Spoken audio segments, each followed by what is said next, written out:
Hello, we are the Association for Child and Adolescent Mental Health, or ACAMH for short.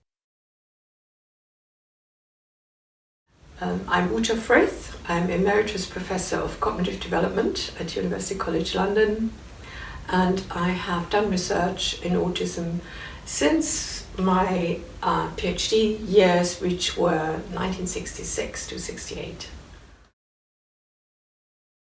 Everyone knows the Sally Ann task. It was designed together with Simon Baron-Cohen, who was my PhD student at the time, who carried out the experiment, and with Alan Leslie, who was a theoretician of development and who brought a particular insight into this triangle.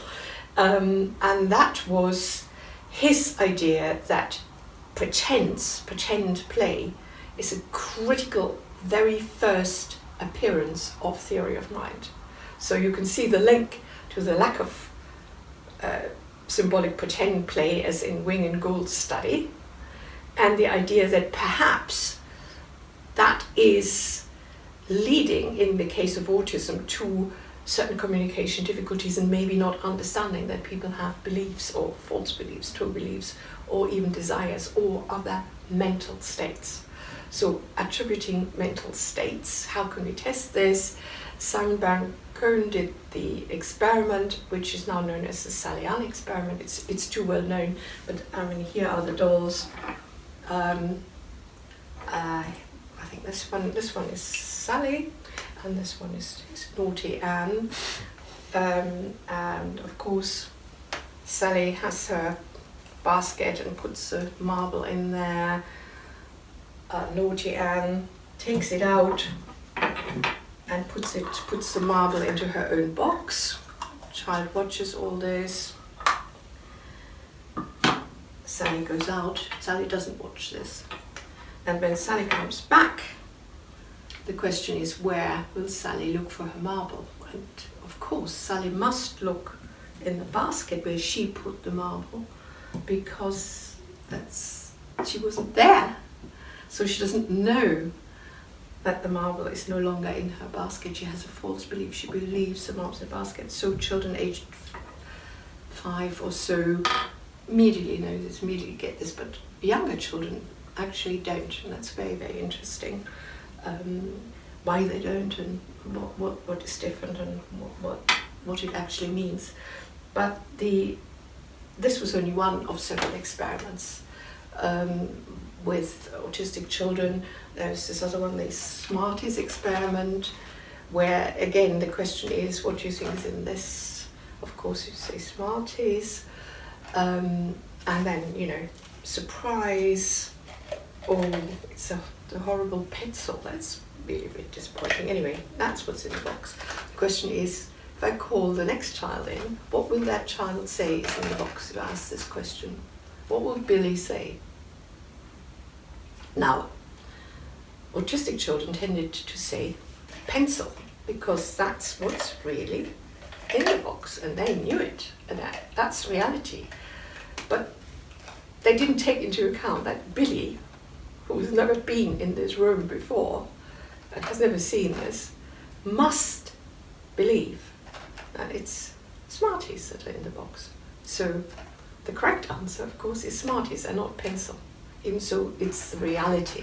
So this is this interesting idea that perhaps autistic children can orient to the physical world very well and are dominated by that. But the mental world of beliefs and desires and so on is a bit of a closed book to them. They do not attribute these states. And so much of the work with Alan Leslie in particular was trying to trace consequences of this. What would it explain about autism if that was the case, which we believed it was, that they had this essential problem in attributing mental states to others. And we thought that it really does explain a lot about their particular difficulties in social relationships, which are actually much more subtle than people often assume. So these children are not totally oblivious, totally asocial. This is one of the things that I also learned quite slowly. But it's sort of that they cannot quite anticipate in a communication what it is that you know and what they need to tell you, and what it is that you want them to know, and what's really important, what's really relevant in a particular situation. So it seemed, for example, it explained to us children who would always say the same thing in a way that people would say, well, that's just boring. No, but it's much worse than boring. It's actually they don't seem to take into account that you've heard it before, you know it, it's not something they should tell you. They should tell you only the thing that you don't know.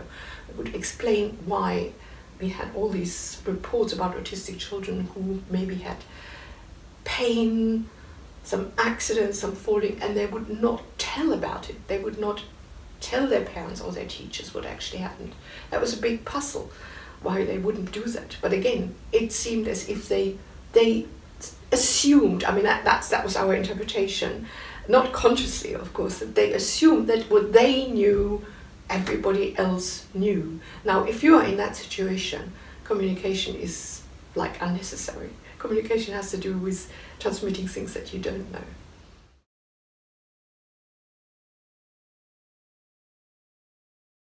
To be part of the advancement of child and adolescent mental health, visit www.acamh.org.